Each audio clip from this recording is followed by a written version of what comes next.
Hello दोस्तों, कैसे हैं आप सब। उम्मीद है आप सभी की तैयारी बहुत अच्छे से चल रही होगी। माध्यमिक आचार्य को ध्यान में रखते हुए लगातार हम आपको वीडियो दे रहे हैं, जिसमें आप अलग अलग सभी जो भी पोर्शन है सिलेबस में, वो आप मेरे वीडियो से कवर करते जा रहे हैं। अगर आपको पहले के जो मेरे वीडियो हैं वो भी इस चैनल पर डाले गए हैं, तो वो भी आप देख करके कवर कर सकते हैं। आज का हमारा टॉपिक है श्रीनिवास पानुरी, यानी लेखक परिचय में से पहले लेखक जिसके बारे में हमें पढ़ना है वो है श्रीनिवास पानुरी, और उनके बारे में हम लोग इस वीडियो में देखेंगे। तो चलिए वीडियो को शुरू करते हैं। पहला है कि श्रीनिवास पानुरी का जन्म कहाँ हुआ था।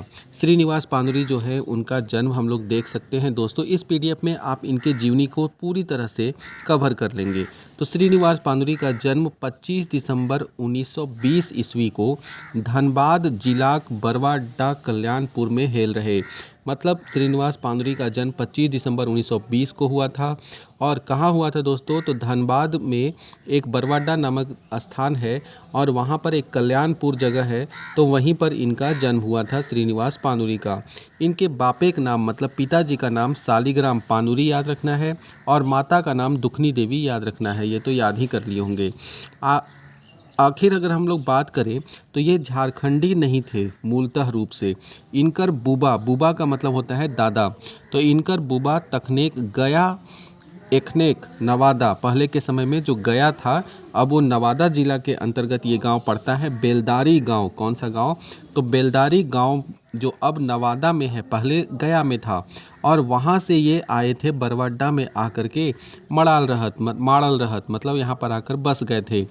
इनकर गुंगू मतलब जेठा, मतलब बड़े भाई जो हैं वो खिचड़ी परोस कर दुकान रहे और बाप खेती बाड़ी करते थे। इस प्रकार इनका घर बार चलता था।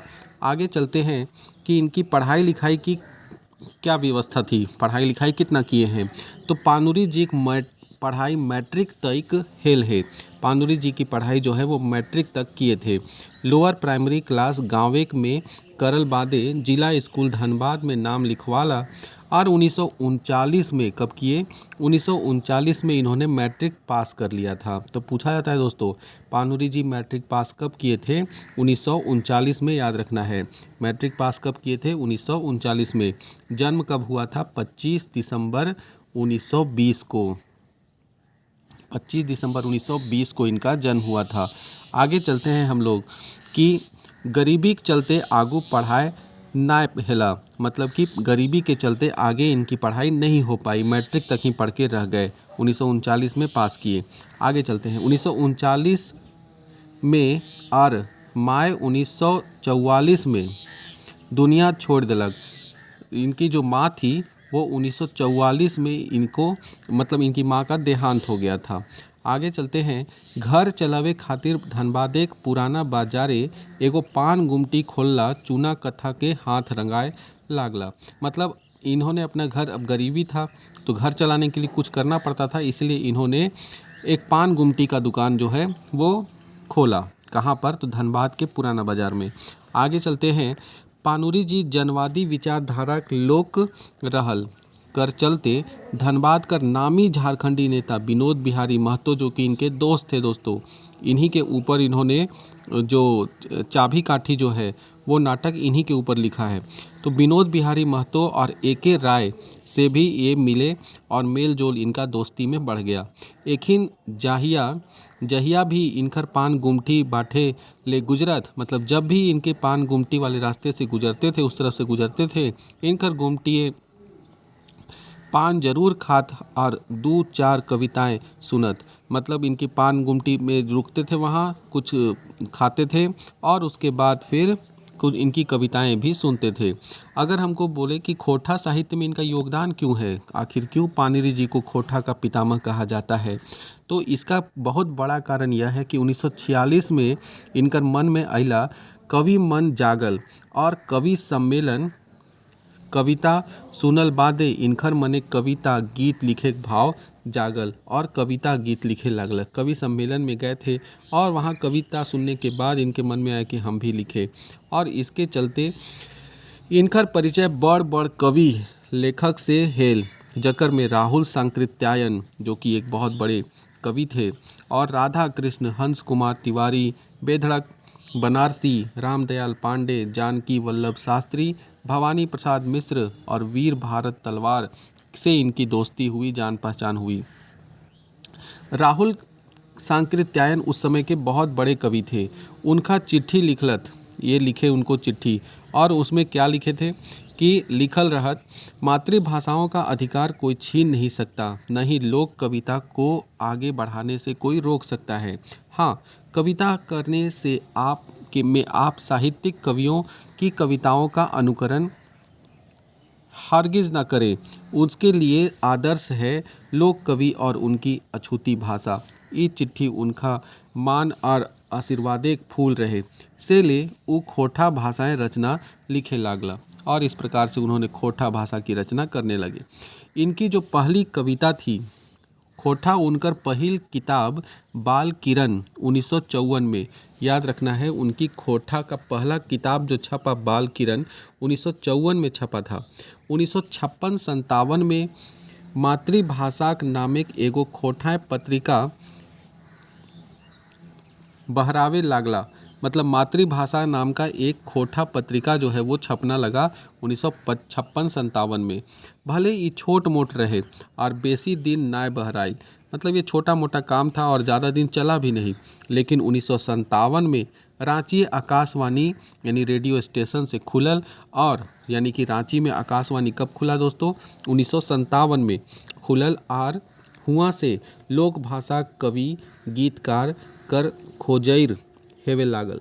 लोक जो गांव देहात के जो लोक भाषा के जो कवि थे और गीतकार थे उनका खोज होना शुरू हो गया, और ई खोटा कवि गीतकार के जोड़ो करे खातिर खोटा साहित्य समिति नामे, क्या नाम से, खोटा साहित्य समिति के नामे एगो संगठन बनौला। कौन बनाया खोटा साहित्य समिति? तो श्रीनिवास पांदुरी जी के द्वारा बनाया गया। जकर में मुख्य रहत, इसमें मुख्य कौन कौन थे? नारायण महतो, नरेश सिंह, नीलकमल, विश्वनाथ दसौंधीराज और विश्वनाथ प्रसाद नागर। इन सब के बारे में आपको पढ़ना है दोस्तों, विश्वनाथ दसौंधीराज और विश्वनाथ प्रसाद नागर के बारे में।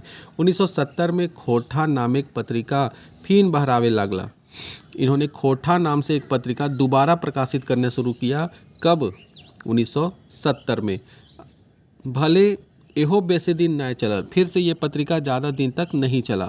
रांची विश्वविद्यालय रांची में जनजातीय एवं क्षेत्रीय भाषा विभाग खुलल, और खोटा पढ़ाई 1984 से शुरू होल, तो ऊ हुआ सिलेबस बोर्ड पर आजीवन सदस्य बनला।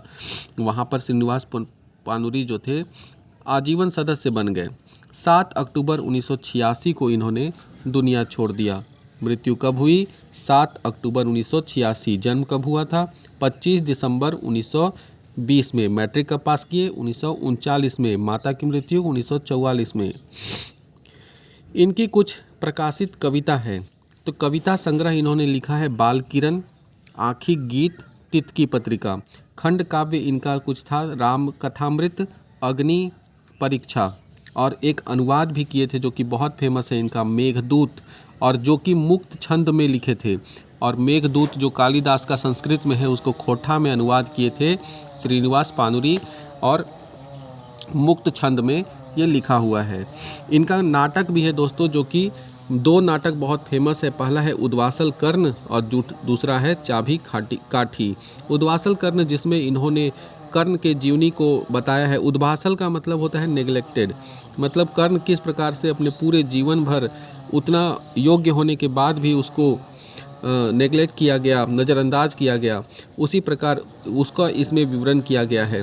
और चाभी काठी जिसमें शंभू नाम का नायक रहता है, वो किस प्रकार आवाज़ उठाता है सूदखोरी के लिए, और महाजनी व्यवस्था रहता है वो सब के खिलाफ वो आवाज़ उठाता है, उसमें चाभी काठी में है।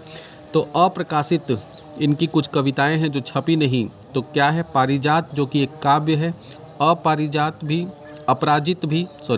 पारिजात, अपराजित, मोहभंग, हमर गांव, भ्रमर गीत, युगेक गीता, छोटो जी जो कि एक हास्य व्यंग है, समाधान और मेरे गीत, ये सभी जो है इनका अप्रकाशित है।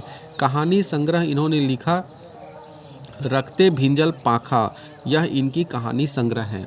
ठीक है, रक्ते भिंजल पाखा श्रीनिवास पांदुरी के द्वारा लिखा गया कहानी संग्रह है। इनकर भाषा शैली हिंदी खोटा दुयो कर शब्द पावल जाहे। हिंदी और खोटा दोनों शब्दों का इस्तेमाल ये अपने करते हैं जो लिखते हैं। रचना गंभीर रहता है। एखनेक समय उ खोटा शिष्ट साहित्य के जनक कहल जाहे। आज के समय में उनको खोटा शिष्ट साहित्य का जनक माना जाता है। इन ऐसे इनका कोई खोठाक अक्षय बोर कहलहत तोय कोई खोटा शिष्ट साहित्य के जनक किसी ने इन्हें अक्षय बोर कहा है खोटा का, और किसी ने इन्हें क्या कहा है, खोटा शिष्ट साहित्य का जनक। जे बाहे खोटा के ई एगो मील कर पत्थर लागत। आज के समय में ये खोटा के मील के पत्थर लगते हैं, माना जाता है इनको। खोटा पैद साहित्य विकास योगदान अगर हम लोग देखें इनका क्या क्या है, तो श्रीनिवास पांदुरी जी मुख्य रूप से कवि रहत। ये मुख्य रूप से एक कवि थे, खोटा की कविताएं लिखते थे। से ले कविता गीत बेसी लिखल हत, इसलिए वो कविता और गीत ज़्यादा लिखे हैं। पैद विधाएं काव्य में राम कथामृत अग्नि परीक्षा मुख्य है, और इनकी जो पद्य विद्या है उसमें उन्होंने राम कथामृत लिखा है वो प्रमुख है, और अग्नि परीक्षा जो है वो प्रमुख है।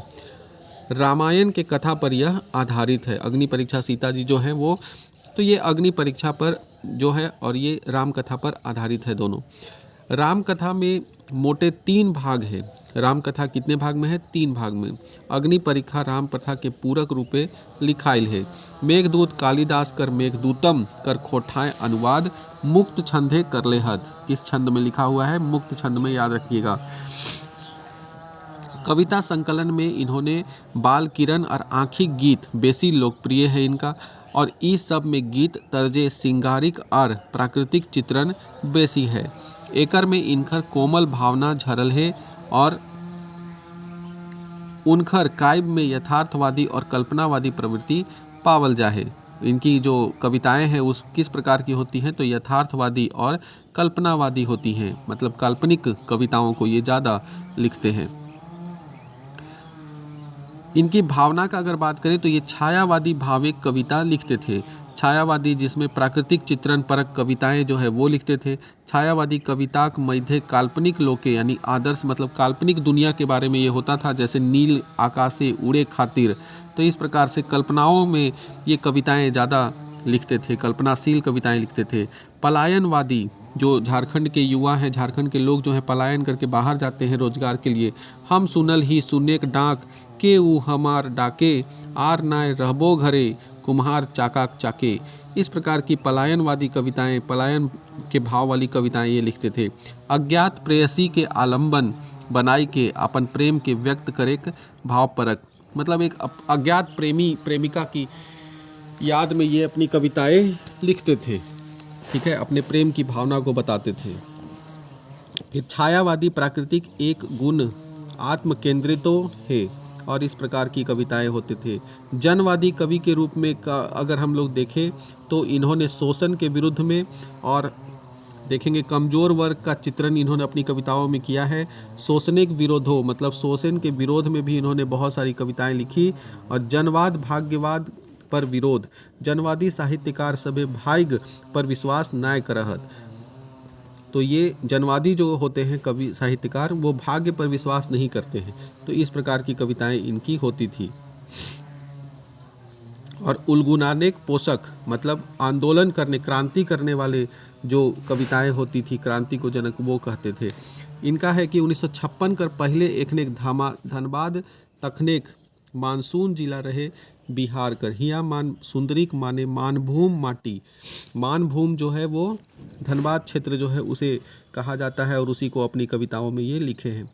आगे हम लोग देखें, पांदुरी जी खोटा गद्य साहित्य नाटक शुरू करल हथ। तो पांदुरी जी ही जो थे खोटा जो गद्य साहित्य में नाटक लिखने का प्रथा जो शुरू किए, और 1963 में उन्होंने अपनी पहली नाटक उद्वासल कर्ण लिखा, और जिसमें टोटल 11 दृश्य हैं, और इसमें अंक नहीं पता है इसलिए इसको एकांकी माना जाता है। लेकिन यह एकांकी के रूप में नहीं, नाटक के रूप में ही है। तो अगर पूछा जाएगा उद्वासल कर्ण एक प्रकार का क्या है, तो नाटक ही टिक करना है। एकर मुख्य पात्र महाभारत के कर्ण जो था वो था। और दूसरा नाटक अगर हम लोग देखें तो काठी चाभी काठी जो है वो दूसरा नाटक है। और एकर में इसमें क्या विषय है, तो इसमें महाजनी और सूदखोर विषय के ऊपर ये लिखे हैं। और इसमें टोटल 20 दृश्य हैं और लेकिन अंक नहीं है, इसलिए ये भी एक प्रकार का क्या है, एकांकी है, एक ही अंक में है। और यह मौलिक नाटक है। मौलिक नाटक मतलब नैतिक विचारधारा पे है, मौलिक सिद्धांत को ये बताते हैं, जिसमें आवाज़ उठाना, विरोध का आवाज़ उठाना सूदखोरी के विरोध में, और महाजन अपना जो है वो किस प्रकार से गांव वालों को सताता था, उनसे ज़मीनें लेता था। शंभू इसका नायक है और वो किस प्रकार से इसका विरोध करता है, सब गांव वालों को जागृत करता है, वो इसमें नाटक में पूरा बताए हैं, पढ़े ही होंगे आप लोग। और इसमें बोलेंगे कहानिक विधाएं उपाच कहानी गोच। गोच का मतलब होता है ग्रुप, मतलब एक किताब के अंदर 5 कहानी वो लिखे थे। और वो जो मुख्य किताब था उसका नाम था रक्ते भिंजल पाखा। और यह कहानी गोच है, मतलब कहानी संग्रह है। और इसमें 5 कहानियाँ थी, मनबोध, जादू, बदला, कुसमी और रक्ते भिंजल पाखा। ये 5 कहानियाँ इन्होंने इस किताब में लिखा है। तो मुख्य रूप से यही है दोस्तों कि इनकी जो है, इसमें हम लोग इतना सब देखें तो पांडुरी जी के बारे में इतना हम लोग देखे हैं। और इसी से उम्मीद है कि सारे प्रश्न आपको इसमें से आएंगे। तो वीडियो कैसा लगा आप ज़रूर से ज़रूर बताइएगा दोस्तों। और यह भी बताइएगा कि आगे का ये सीरीज़ जो है वो आपको लगना चाहिए, मतलब कंटिन्यू रहना चाहिए या नहीं रहना चाहिए, तो कमेंट करके ज़रूर बताइएगा। धन्यवाद।